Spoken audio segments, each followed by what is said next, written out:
10% of people with eating disorders access the care that they need. And so that leaves the 90% that don't. And even that 10% aren't necessarily going to, be successful, if you will, in recovery. Right. They just have But like a still, fighting chance, basically.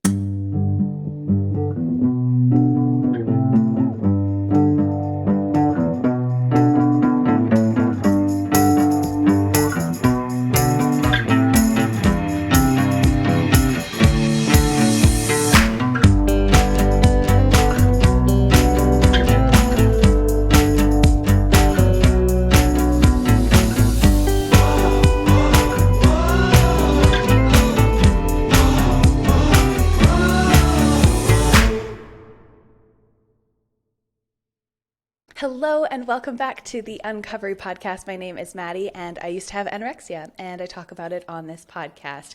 And a big part of talking about anorexia recovery and eating disorder recovery in general is talking about the facilities, the programs, the resources that are available to people that are suffering through these eating disorders and basically the abysmal level of care that is available considering the amount of people that have eating disorders. And that is what we are talking today with our guest about. And so I'll tell you a little bit about Catherine, and then in the episode, you will hear all about her research and some of the great recommendations that she has around reshaping our systems and care around eating disorders. So, Catherine Armour is a passionate eating disorder advocate with lived experience in the public treatment system. She has a bachelor's as well as a master's in health promotion, both from Dalhousie University. Beyond working in the mental health nonprofit space and volunteering as a peer mentor for Eating Disorders Nova Scotia, her current advocacy efforts involve sharing the recommendations identified in her qualitative master's thesis, Improving Adult Inpatient Eating Disorder Treatment, Perspectives of Canadians with Lived Experience. So this is an incredible conversation. She's absolutely brilliant, and her recommendations are sound and very important to be taken on board by policymakers across the country and across the world in eating disorder treatment. So without further ado, here's Catherine Armour. Catherine Armour, welcome to the Uncovery podcast. hello. Thank you so much for having me. I'm excited to be here.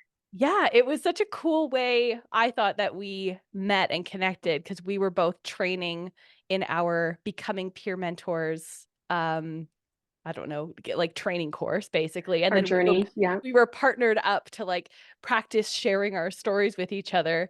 And as we were doing that, we were really just like chatting instead of doing our homework. But I mean, we got there in the end, but it ended up illuminating this amazing work that you've been doing. And I was like, you have to come on the podcast. So here we are.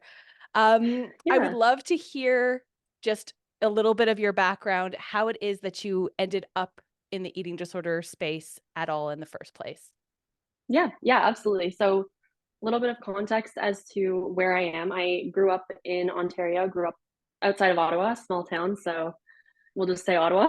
um, but currently living in Halifax in Nova Scotia. And this is where I went to university. I did my undergrad and my master's at Dalhousie University. So when I was in undergrad is when I developed an eating disorder of my own, and went through the treatment process here. And since then, it was obviously a very eye-opening experience, and I'm sure we'll get into it a little bit more later.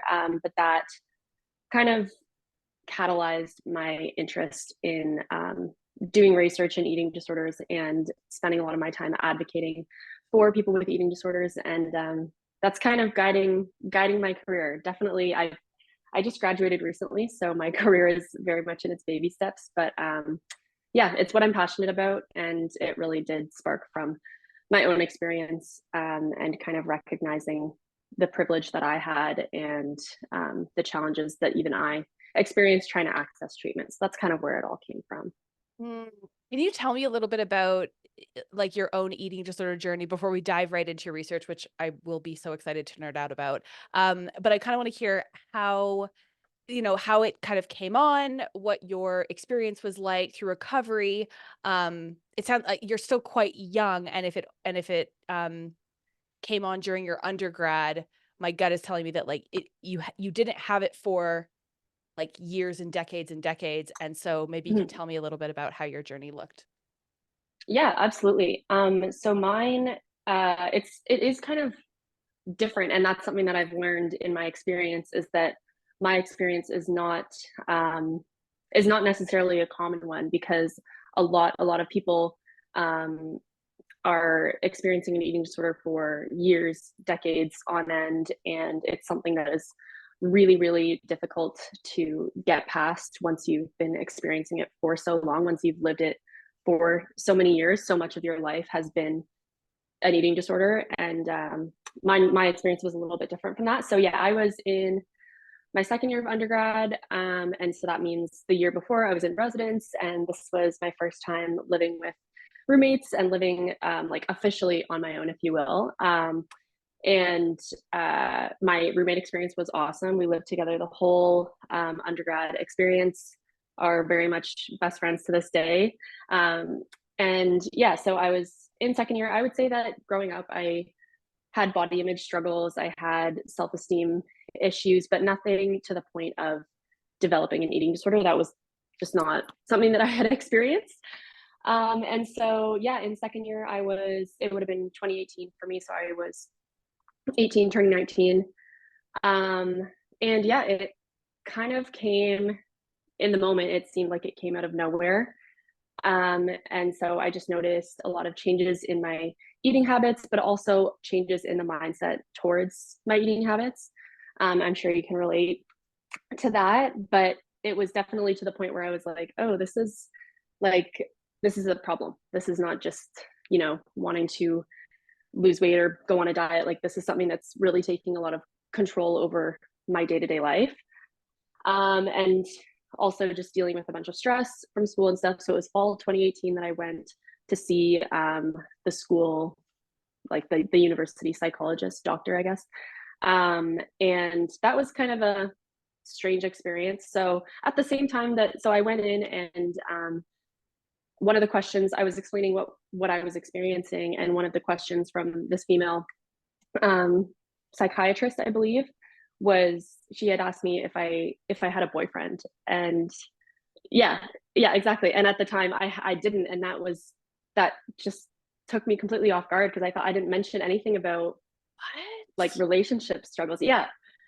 Did she say So when I why? went, why she asked that, yeah, because it was like, okay, well, maybe you're looking for some companionship, and you're feeling a bit lonely, and that was not the issue at all.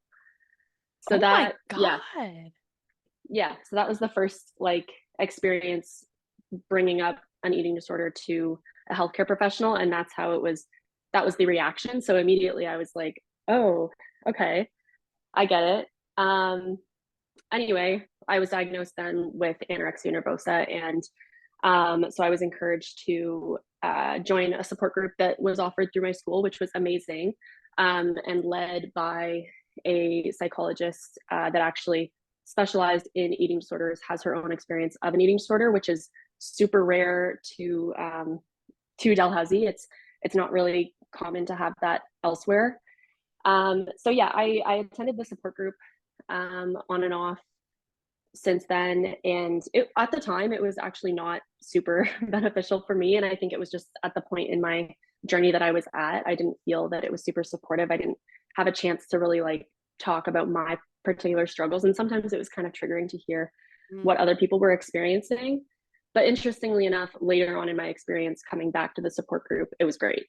So it really was dependent on, that was kind of a me thing, where I was in my experience. But yeah, so I was diagnosed then, and then at the same time I also developed shingles, Oh which no. yeah.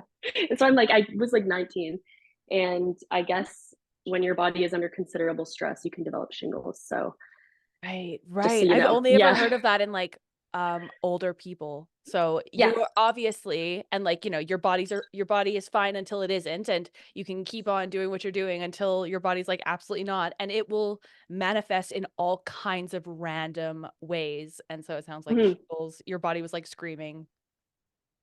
Yeah. Yeah, it was so like, I don't know, that's something that I haven't really like looked into if other people have had that experience. And of course it could have been a whole lot of factors contributing to that, but at the end of the day, it was caused by stress on the body, on the mind, whatever.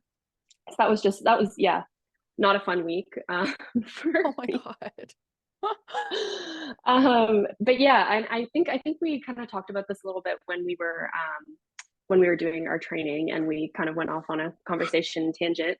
But I was saying that, the first step in my recovery, even though at the time it didn't really lead to much, the first step was working up the courage to tell my roommate about what I was experiencing. And yeah, so I felt really comfortable with her, really close with her. And I thought, I need to tell somebody about this, because it's like all this is my life right now, and it's all that I'm going through. So I was able to talk to her, and that felt like a huge weight off my shoulders.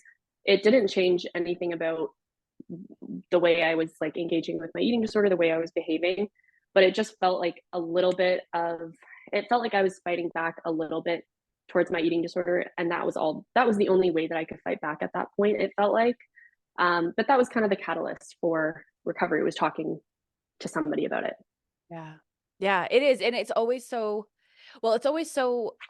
foundational and monumental to the recovery process, I find, to be open with anyone in any amount, in baby steps, in big, public, whatever it is. If you can at least open that door a crack, I think that it's really the only way forward in recovery. I don't know of a single person that didn't tell anybody about their eating disorder ever, and then just like Yeah. recovered quietly. And many people recover quietly in terms of it's a very small circle, and that's completely valid way to go about it. You don't have to shout from the rooftops that you have an eating disorder and that you're recovering. But to be able to access support, you have to tell someone. Like, this is not going to go away on its own. And even when we're in recovery for a while, thinking that we should be able to do it ourselves, or if we've gone through a bit of recovery and then we've had a relapse or a step back or a sidestep, whatever it is, and then we think we can come back to it because we should be able to figure this out on our own because we know what we're supposed to be doing, is such a fallacy. Hmm. But we can really beat ourselves up if like we can't like DIY recovery. So I'm so glad that that kind of step into openness with somebody that you trusted a lot was the catalyst for you to begin actually Yeah. really recovering. So amazing work, amazing work. Hmm. Well done. Um, Yeah, that was a big one for sure. and so when you kind of went through that period, when did you sort of make the connection between the treatment that was available and that you were receiving on an ongoing basis, and then what ultimately led to your research? Yeah. So, my treatment experience, after diagnosis was, as I said, going to that support group, seeing the school psychologist, and she was super, super helpful. Um, to an extent, like there was only so much that could be done. It was like I had blinders on. Like I just needed to get worse and worse and worse. There was no other option for me at that point. And I was also seeing the school doctor at the same time. And yeah, eventually I was referred to the adult inpatient eating disorder treatment here in Halifax. And so that was a whole thing. Another interesting kind of experience that I had with that whole referral process was, I remember going to the initial assessment to see what type of treatment within their program was going to be most appropriate. And I remember, I was in like the Johnny shirt, and then got my height done and did a blind weigh in and all that stuff. And then sitting down with the psychiatrist who runs the program, and he was saying like, "Oh, do you know what BMI is?" And I was like, "Obvious, obviously, I know what BMI is." Like, I've Sir, just been have like you killing ever met myself about. someone with an eating disorder? Yeah, Like, it was like no, almost I've never comical, heard of because I it. was like, yeah, I was like, yeah, I know what BMI is. And so then he's like, and so he whips out his phone, immediately puts in my data, my height and weight that was just done blindly, for not that it really mattered, because I already knew, like I knew exactly what it was going into the appointment. But not But everyone does. regardless, Yeah. not everybody does. And anyway, so calculated it right on his phone, and it's like, okay, well, so your BMI is whatever above below this point, so that means that you are like, you can only do inpatient treatment, you can't do outpatient. And so, like, I don't know, I think at that point the number was it was like close to the cusp. So I'm like spiraling, like, okay, well, if I get any better, I'm going to have to do this type of treatment, which might mean I can't finish school, which means I'll have to take an extra year, yada, yada. Or, if I get so I need to get worse and worse so that I can get into this treatment and get it done and over with. And what, like, just knowing Oh, the numbers and yeah. stuff had me completely spiraling. Because at that point, still, it was like, okay, this is the treatment that's most appropriate. It's going to be a couple months until you'll get in. And in the meantime, there's not really any options for you. So off you go. And it was like, my brain was just like freaking out. Like, I didn't know what I should do. Oh my gosh, Catherine. I bet you that is such a hideously common experience, and Yeah. definitely one that is relatable for me in terms of, like, we already all think that we need to get sicker before we deserve to get better. Yeah. Everybody with an eating disorder ever has thought that they were not sick enough to get treatment, that they needed to get worse before they were able to get better. And that fallacy lives in our brains rent-free with eating disorders, period. So then you get a professional or a body of professionals or a treatment program that is then using something as arbitrary as a single data point of your BMI, which, by the way, there's a reason that they weigh you blind in these programs. And like, some people weigh themselves compulsively when they have eating disorders, so they're going to know the number anyway. It doesn't matter. Some of us are not weighers. So like, it is so bad to know the number for some people. So Yeah. to then just like whip that out for you, clearly having no empathy or no understanding of like what a person with an eating disorder feels or thinks, and that's the audience that you're actively working with. And then to say, this is the cutoff for this type of program that you're trying to get into. Like, you better stay sick is all that tells you. You better Yeah. stay sick and you better get worse, because this is the only option for you otherwise. I am so sorry that happened, because that is horrifying and a very indicative point of reference from which to view the public health system when it comes to eating disorder and mental health treatment.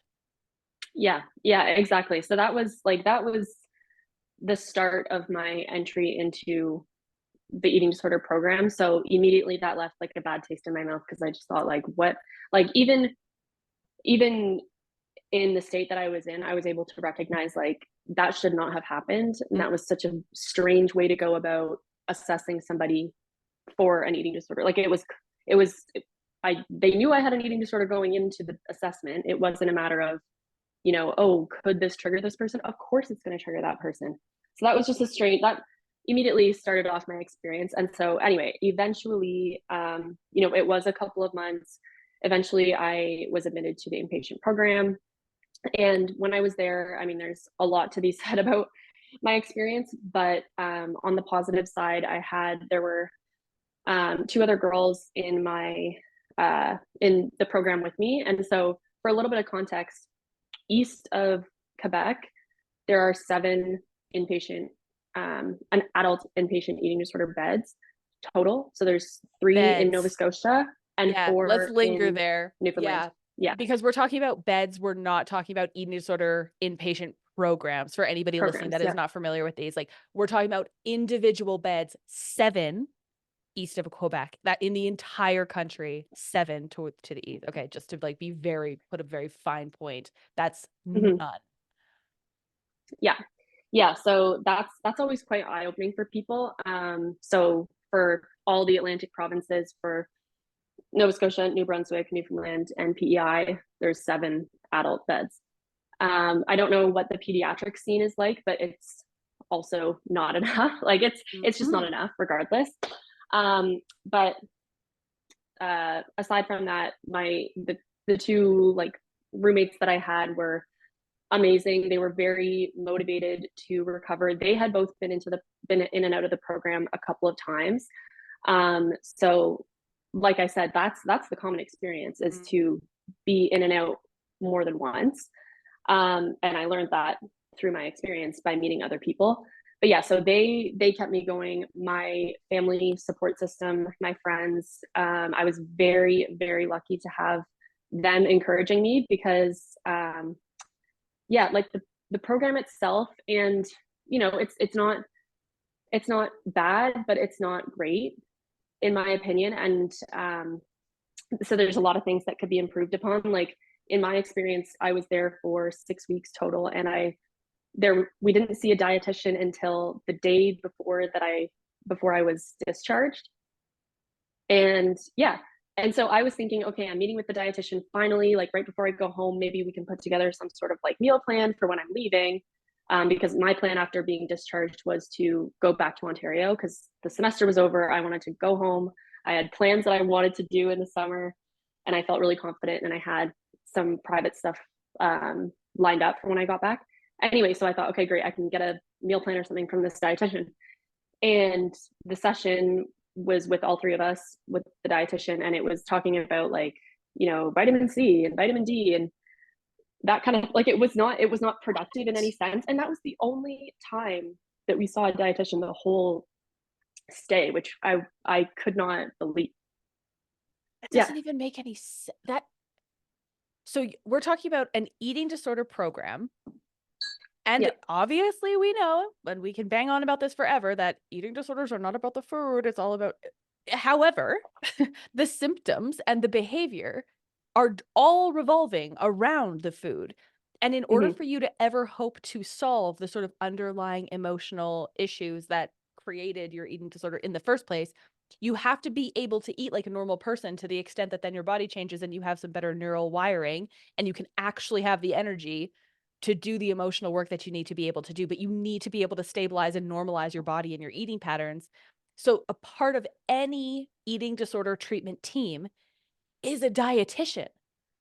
Mm-hmm. That is shocking to me. Yeah, it was extremely, extremely strange. And so, and it is common across most inpatient programs that I have heard about, is that, it is, and it makes sense why it is. It's very focused on like physical stabilization, like medical stabilization, which I get. Like the main focus is to, well, for people that are, what's the word? I don't know, people that need to like gain weight and be more physically stable in that sense. Like that Right. is Yeah. the Like priority. medically unstable people go Yeah. into these inpatient programs because we're talking about like the brink. These are when you're going to inpatient, you've reached a point of severity that like we're very, very worried about your physical risks. And the whole purpose of those inpatient programs, we need to be clear about this.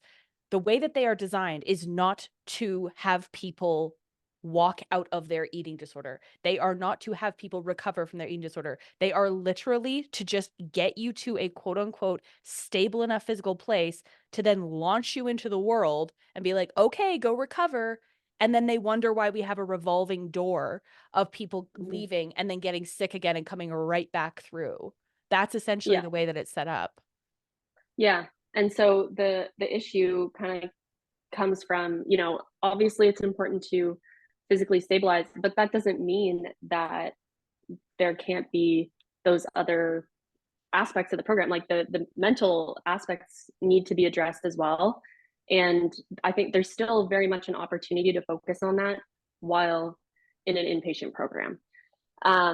More on that later, but essentially, so I had my experience, and I was very lucky in my experience.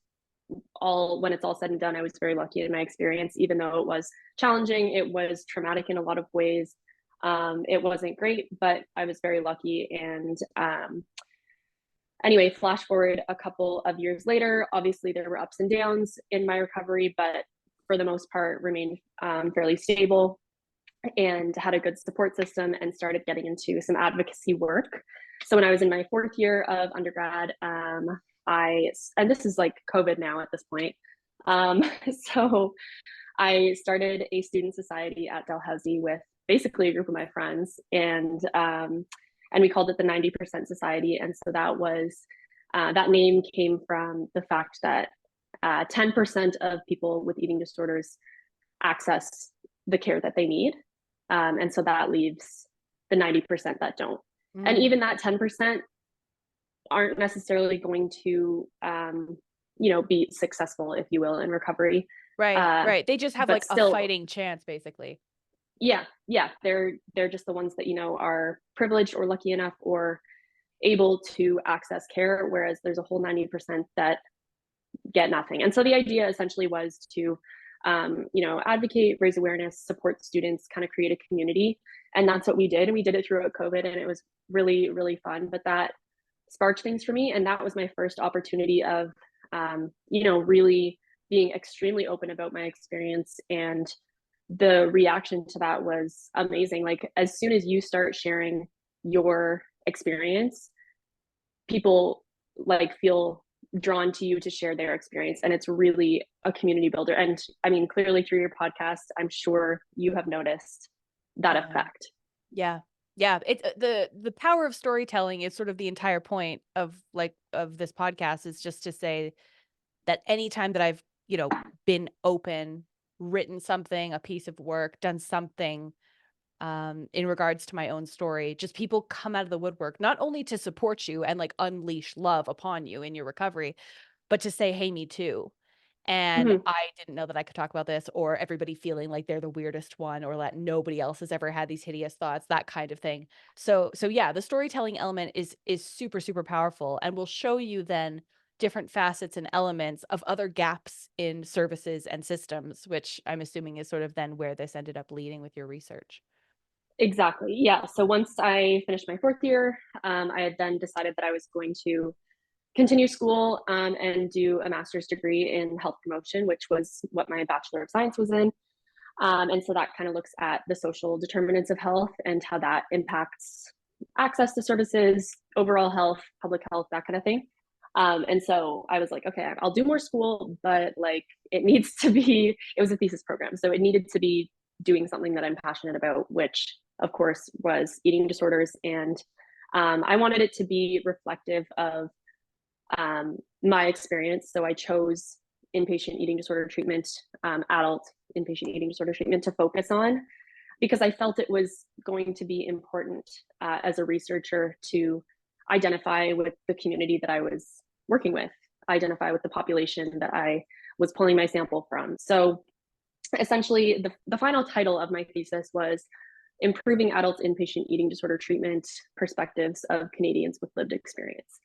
So essentially, I did some recruitment, and this was the really eye-opening part.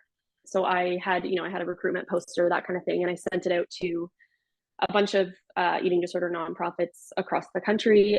They were all super excited to share the recruitment poster with their community, which is great. We have some really awesome nonprofits across Canada that are doing the most important work, in my opinion. Yeah. So they were all happy to share. Yeah, yeah. And so I needed, 8 to 10 people for my study, for the type of study that I was doing. Okay. Within like a week, I had heard back from like 60 plus people that were eligible for the study, that were saying, I'd love to share my experience. Keep it, like, I was offering people like $15 because that's the funding that I I had. know, right? Like, it When wasn't, you do a master's thesis, they're like, here's $6. Go do yeah, go do your thesis. You're like, thank you so much. This will really yeah, incentivize participants. But obviously you didn't need to incentivize anybody because everybody was coming to share. yeah. And so on the one hand, it was unfortunate because my study, and like with the capacity that I had as a student, I really couldn't take on that large of a study. But to the people that I had to turn away, I obviously gave them some resources to look into, but I also said, let me know if I can, if you'd like to see the thesis at the end, if you would want to collaborate ever in the future. And everyone was like, yep, definitely, like, you're doing great work, keep it up. Yeah, yeah. So the community is very, very open to share. And it was, the whole idea with my research was that I was going to talk to people that had been there and done that, and ask them, what recommendations do you have as somebody with lived experience as to how this can be improved? And the fact that so many people saw that and said, yes, I have something to say, like, that just goes to show, I don't know, it goes to show like how many people have something that they need to get off their chest and have an opinion about how inpatient treatment should be functioning right now. Right, right. So Nobody's like, it's fine. It's great. No improvements needed. yeah, No notes. Yeah, exactly. Exactly. Yeah. Okay. Okay. And so what were the main points and results of your study? I'm assuming this was obviously a qualitative piece of research where you were doing sort of like case study, key informant interviews to do deep dive research with these individuals, noticing common themes, and then that kind of forms your recommendations. Am I correct in assuming that? Yes. Yeah. Yeah. I did it virtually because I was at that point, I was actually in Ontario doing my research. So I did it virtually, and that meant I got experiences from a couple of different provinces and program experiences, which is what I was looking for. So yeah, I did one-on-one interviews, and they were semi-structured. So I had some stuff that I needed to touch on, but then kind of let the conversation take whichever route it wanted to. And it was really, really powerful connecting with the participants because, I started each interview off by saying, disclaimer, I'm doing this research because I have an experience like you and I want to learn more about it. And immediately that created a connection between myself and the participants. And they felt like I was blown away by their vulnerability, their openness, like their perspectives, their insight. It was amazing. It was really, really inspirational, like if anything. So that was fantastic. And yeah, so I asked them, I kind of split it into three categories. So we talked about the referral process, we talked about transitioning into care, transitioning out of care, and then we talked about treatment itself. So yeah, there was a lot of things brought up, so many things brought up. And I need to say, like, there was a lot of positive things brought up as well. Like a lot of people had, a really good connection with a staff member, or they, connected really well with their co-patients like I did. Or, there was a certain treatment method that worked really well for them, that kind of thing. And then of course, the main focus was looking at aspects that could use improvement. So that's kind of what I'll touch on for the sake of it.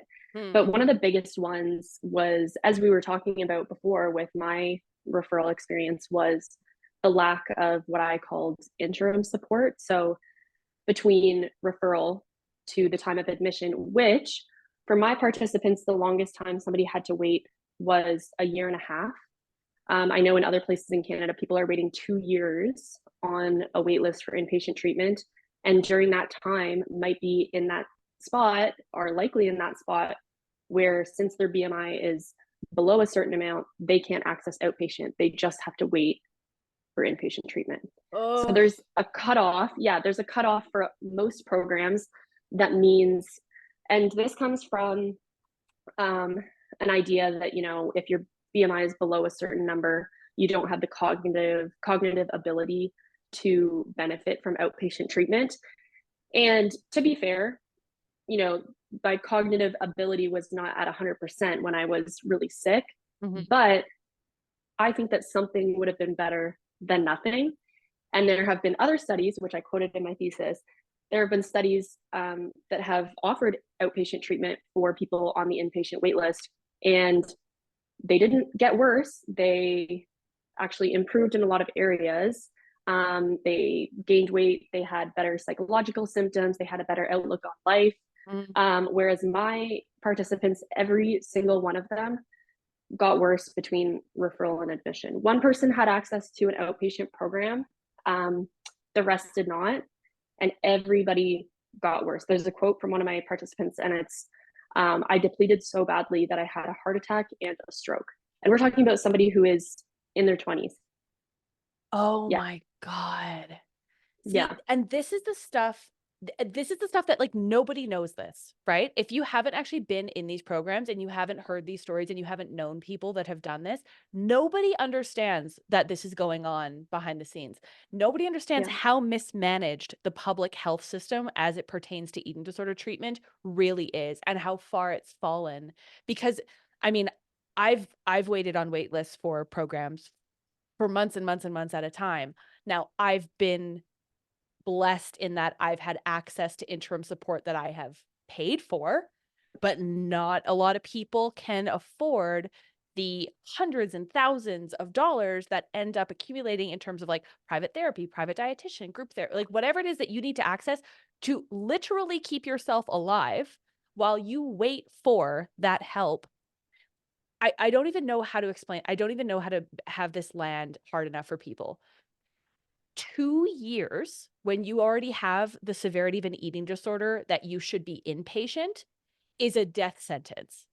If Mhm. you are living through those 2 years successfully, you are the exception, not the rule. Like, that is harrowing amount of Yeah. time to have to wait for that when you're already in that state that they're like, we can't even touch you outpatient. You're too risky, but we're also not going to take you inpatient because we have 7 beds in half the Yeah. country. Astounding. Astounding, Yeah. and yet somehow not. Yeah, it was, I mean, like, I wasn't necessarily surprised because I'm somebody that's, lived the statistics and been there, but even so, it's still just so, like, it's a reality check, it's a slap in the face as to, like, wow, okay, this is where we're at right now. And you did bring up a good point about, like, accessing private interim support. So that can be available, and as you said, can be extremely expensive. Also, can be hard to come by depending on wait lists for that, and price of that. But then there was also people that had the experience of accessing a private psychologist or dietitian, and getting to the point where those those members of their care team were saying, "We're not making any progress here, so we're gonna let you go." And yeah, I mean, fair. Like, on the one hand, it is kind of fair enough because at that point, there's only so much that seeing a psychologist and a psychologist alone can do. Totally. Um, Totally. If you're not you changing need your that. behavior, right? Yeah, so you need that holistic support to make it work. But still, like, just being in a position where it's like, hey, you're not improving, and so we're gonna have to let you go, and now you're again on your own. It's just really upsetting. So interim support was probably one of the biggest, and like most, it was a common theme among every single participant was, this is something that's needed. Yeah. If we're going to have wait lists be 2 years for people that are medically unstable, then there needs to be something. So Wild. It's so wild to me. And like that there's such a like core gap that is the capacity that these programs have, period. And it is yeah. so astounding that there is such a lack of acknowledgement as to how common eating disorders are and how many people out there are struggling with these, because the demand does not match the supply in any way, shape, or form. Like, eating disorders Mhm. are horrifically common, and yet there are almost no publicly available supports available. And the ones that are there are not doing anything for people for the most part. And then they're not getting better. And we're like, well, what are we doing here? Instead of just like improving the services, actually watching people heal. And then they won't be a revolving door patient that keeps coming in and then using, quote unquote, that spot. Yeah. And then someone else can get better instead. Like, it needs to be torn down to its absolute foundation and rebuilt in so many cases. Yeah, it kind of like, it is so tricky because it's like, okay, we came up with this list of recommendations, and there are things that can be implemented, like, now, that would have an impact. But at the end of the day, like, another major recommendation was, there needs to be more resources dedicated to eating disorders in general, but also, inpatient treatment. Because as we were saying, there's only so many beds for people. And there's only so many, there's only so many staff. Like, we're talking about healthcare in Canada. So staff are underpaid, staff are overworked, staff are not necessarily specialized to treat eating disorders because there's places that are understaffed and overworked. Like, I don't know, it really does turn to, like, if we want to implement interim support, if we want to increase capacity of programs, like, we need to put more funding towards it. Like, we need to, right? Yeah. Yeah. Um, yeah, and then, when patients did, or when participants, sorry, did go into treatment as patients, like I said, there was a lot of good experiences with staff and with co-patients and that sort of thing. But then there was also, like, a very commonly experienced general culture of there was not a lot of respect, there was not a lot of compassion, and there was not a lot of trust between patients and staff. And I mean, this was certainly the case in my experience. I also did have a lot of empathetic staff and respectful staff, but like I felt like a child. Like I felt like a Yeah. child, and the staff were the adults, and the baseline was, I do not trust you. Um, and that was really hard. That made it very difficult. And in my participants' experience, that was certainly the case. But a lot of people are discharged from the program, administratively discharged, which means being kicked out of the program. Uh-huh. So people get kicked out if they are not following the rules, if they are not making progress, a whole host of reasons that my participants experienced. But there was one situation that I described in my thesis about somebody that had been kicked out of the program, where it was the morning of a weigh-in. They had drank a bunch of water, needed to use the bathroom before the weigh-in. And in inpatient treatment, a lot of the time you have to be monitored while going to the bathroom. So you can't even use the bathroom in peace. Like it's really a very, Yeah, because it they don't seems want you to so, be doing eating disorder behaviors in the bathroom. So they're basically like, we have to go to the bathroom with you. Sorry. yeah. And I mean, again, on the one hand, it makes sense. You're trying to prevent these things from happening. But then on the other hand, it's like, I'm a grown adult and I can't even use the bathroom by myself. Like, this is brutal. There's no alone time. Anyway, so this person was, asking the staff to join them to go to the bathroom. And no one was, I guess no one was available, whatever the case was. And so my participant went to the weigh-in, and the number on the scale was significantly higher than the last weigh-in because they had so much water in them. And so they were accused of water loading, which would be consuming a lot of water before the weigh-in. And for that reason, my participant was kicked out of the program. And Was that like so a that's first an strike? Was that like a first strike? Was that the like, do you know what I so mean? this Like, yeah, I know what you mean, like a first offense, if you will.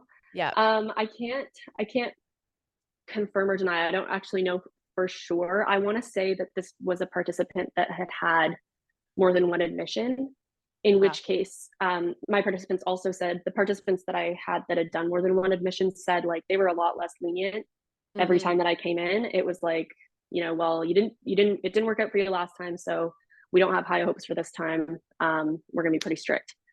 And so that was just an instance where trust was not the first assumption. It was like the opposite. So yeah, that's one of those things. And then they were discharged from the program and left with zero follow-up, no discharge planning, because if you're kicked out, you're kicked out, and that's it. There's never discharge planning. Even when they discharge you for other reasons that are like I've discharged before I was quote unquote recovered from the public program just because, well, for me, I've never found the public program to be giving me much. We'll put it Yeah. that way. Being an adult in treatment as well, and then being infantilized is genuinely so unhelpful to treat people like they're children. Like, yes, I realize it's tempting to be like, oh, well, you don't know how to feed yourself, so we'll treat you like a child that Mm-hmm. doesn't know how to feed themselves.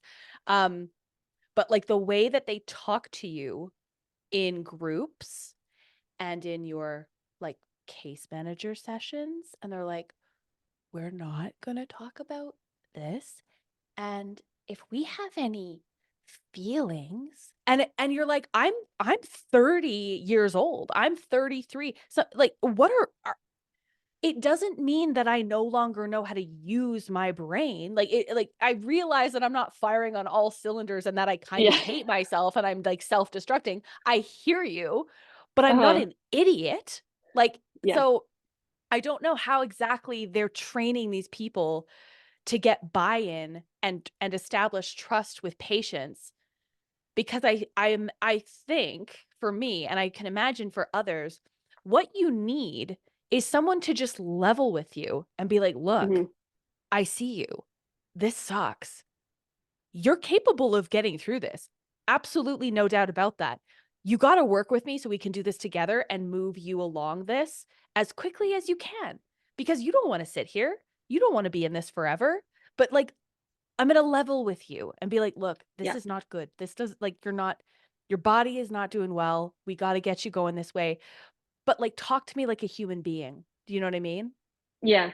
And that was very common as well, was that I don't know, it was interesting because my participants said, like, the staff didn't even necessarily need to be specialists in eating disorders. It was completely more about, you know, talking to me as if I'm a human and an adult and talking with me eye to eye. And there was one participant I remember saying, like, that they had a staff member that said essentially, like, hey, I don't know enough about eating disorders, but I'm willing to, like, but I can tell that you're sick. That much is obvious. And I'm going to do what I can to learn more so that I can be helpful to you. And that was like, yeah, exactly. So that was like a turning point for this participant in their recovery. And all it took was a staff member to recognize, like, hey, I'm not like an expert on this subject, but I'm willing to learn more and I'm helping you regardless. Yeah. Like, Expert that's all it humility. takes. Expert humility is incredibly powerful. And the most recent episode that I released, talking to my therapist about the medical assistance in dying, there are so many professionals and quote unquote eating disorder professionals that have literally no idea what they're doing, period, which is just true. But many of them are also not willing to acknowledge that they don't know what they don't know. And it's okay as a professional to not know everything and to be willing to explore and learn as you go. Or even to say, this is kind of above my head. Like this, I'm out of my depth a little bit here, but I want you to get better. And so what am I going to do? Find you what's going to get you better if that's a different person, etc. But another Yeah. thing that comes to mind is what I'm noticing in the way that you're discussing the results of your study is that it had a lot less to do with the practical, pragmatic, structured little pieces of treatment and much more to do with the who and the how of that delivery of those services. So it's about empathy, it's about connection, it's about trust, it's about Hmm. acknowledgement of being a human being going through a thing. Like Yeah. those are the things that sound like they're emerging.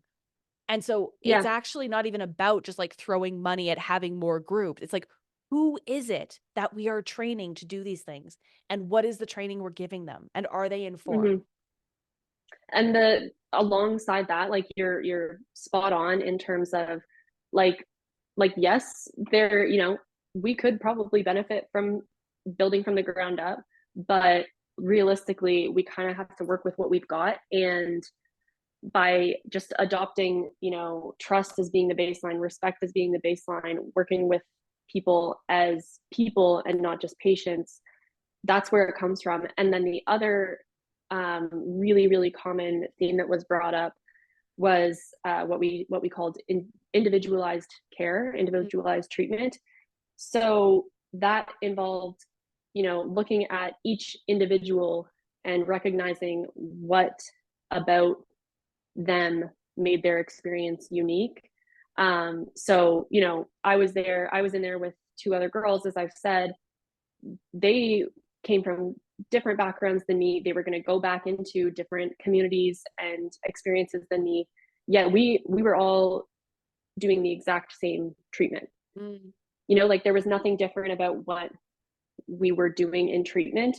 And that became obvious after we were finished treatment in terms of how we approached recovery, how we dealt with recovery, that sort of thing. So, like, it's almost comical that right now inpatient treatment takes a one size fits all approach, and it's not working. So, like I said, I had so many participants that had done treatment, relapsed once they left, had to go back on the wait list, went back into treatment, left, relapsed, went back in, like revolving door, right?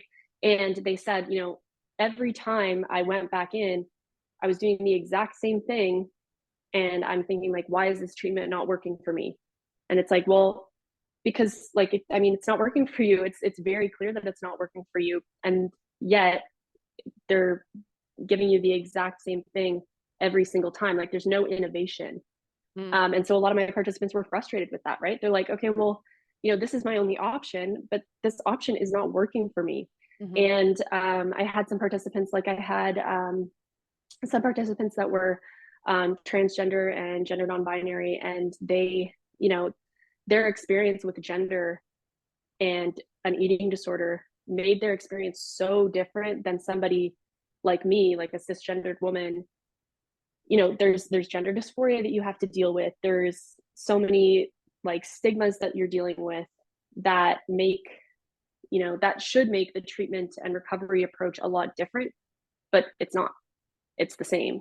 And so the treatment is not really successful for them. And then that puts it back onto on the patient, where they're thinking, what am I doing wrong? Mm. And it's like, well, you're not doing anything wrong, but this treatment is not made for you. It's made for very few people, clearly, if there's only so many that can do treatment once and be on their way. Like, I think I might get this wrong, but I think it's like 70% of people, it's one is 50 and one is 70, but there's a big percentage of people that will leave treatment early, be discharged prematurely or discharge themselves. And then either 50 or 70% will, there was a study and it was 10 years following an inpatient admission, and 50 to 70% of these people still met eating disorder criteria or still experienced eating disorder symptoms. So Yeah. clearly treatment Yeah. is not working for a lot of people. And maybe that's because we're offering the exact same thing to every person that comes through. Meanwhile, people are coming from all sorts of backgrounds into treatment, and we're not thinking about that. We're not thinking about those social determinants of health that make people's experience different. Yeah. Yeah. Yeah. And that's such a good point. And every eating disorder is very different. Every single person's experience of an eating disorder is very different. There can be these very, very common threads that I think exist, Mm-hmm. but it seems like, at least in the public system, the adoption of innovation, because you're like, there hasn't been a lot of innovation in this space. I believe there has been in the world, but that has not been adopted by the people that are doing the treatment in these public health type of arenas, because they all look pretty much the same and none of them work very well. And they're all based on like archaic models. There is real true progress being made in the eating disorder space, and that is genuinely happening and people can recover. But if you keep assuming the status quo and this default position that we've had for like decades and eons, and pretending that, oh, the research doesn't tell us anything different, like that's nonsense. We have made progress, and there are professionals that have walked people out of eating disorders time and time again. Our models that we're continuing to use in the public health system are simply broken and not using that innovation, I think. And so you're Yeah. absolutely right. It's because it's not individualized. It's because it's not taking those things into account, basically. So I'm wondering, because I want to make sure that we get here, is what have you noticed, or have you taken this anywhere where the recommendations that you've made are being adopted, considered? Like, what's next for you basically after the findings of this thesis? Mm-hmm. Yeah. So I finished up my thesis and graduated in June of 2023. So it's been less than a year. So I talked on a separate podcast actually just before you and I like originally met and were talking, and that was Body Wise, and they're in Ireland. They're an eating disorder association in Ireland, and they came across my thesis because you can just find it on like the Dalhousie library online. And so he got in touch with me, and that was kind of the first thing that I had really done with my research. I'd presented it at a school conference, just the Dalhousie conference. And but yeah, that podcast was my realization of like, okay, yeah, you finished the thesis, you got it done. I took my summer. I was working in the summer, but not related to eating disorders or mental health or anything. and I'd kind of like shelved my thesis for a bit. I think I needed to take a step back and like focus Oh on something yeah. else for a little Once bit you finish a after. thesis, you're like, I never want to see this topic again. You're like, I never want to Yeah, talk about this again. And then in like 6 yeah, months, you're like, oh yeah, that was fun. That was fine. yeah, exactly. So that was totally my experience. Like the summer, I was like, whew, like I'm done. I need to think about something other than like academia, Hmm. please. And so then I halfway through August, I started working in the job that I'm currently in now, and I'm working remotely as a development officer for a mental health nonprofit, which I really enjoy. Eventually, I'd like to get into more of the service delivery side, focusing again on eating disorders. Like my work so far as a peer mentor has been really, really enjoyable. I like it a lot. And the experiences that I had talking with my participants, like that instilled that passion in me that, like, yes, this is what I want to be doing. Anyway, so my focus right now, I'm working in mental health, but I was noticing like, oh, I really don't want to drop the ball with my eating disorder advocacy and that kind of thing. So starting doing that podcast with Bodywise kind of got me back on track. And you inviting me to talk also did the same thing. So I recently, actually like 2 days ago, my article that was like a very condensed version of my research was published in the NEDIC bulletin. Oh, So that's the great. National Eating Disorder Information Center. They have a bulletin that goes out, and I'll send you the link so you can see it. Yeah. But yeah, so that was just published, and now I'm working on submitting a manuscript to a journal so that it can be published. So I'm Good. getting back into it, going through that process. So this is kind of, I'm really just now starting to push it out to the public. I've shared it on my social media, and I talk about it at length to whoever will listen. Yeah. Yeah. But yeah, now is when I'm actually sort of moving forward and making steps with sharing it to the people that are going to be able to do something about it. Fantastic. I'm so glad to hear that. And obviously we will promote it and we will put it, all of the links and things like that that you have will come along with the podcast and everything like that. So I am so excited to keep in touch and to kind of hear Mm-hmm. and see how it's continues to go. And yeah, I'm sure that we'll be talking to you again very soon, Catherine. Thank you so much for being here. Absolutely. Yeah, thank you for letting me yip on about my research. I really enjoyed doing it, and I like talking with you as well. So thank Oh, you. perfect. Oh no, I mean, I can nerd out about this stuff. I mean, good research and eating disorder is like the most niche of niches for me. Like Yeah, that's the ultimate. So I could do this forever. It's been an absolute pleasure to have you. totally. Okay, thanks, Catherine. Take care. Thank you so much. Bye.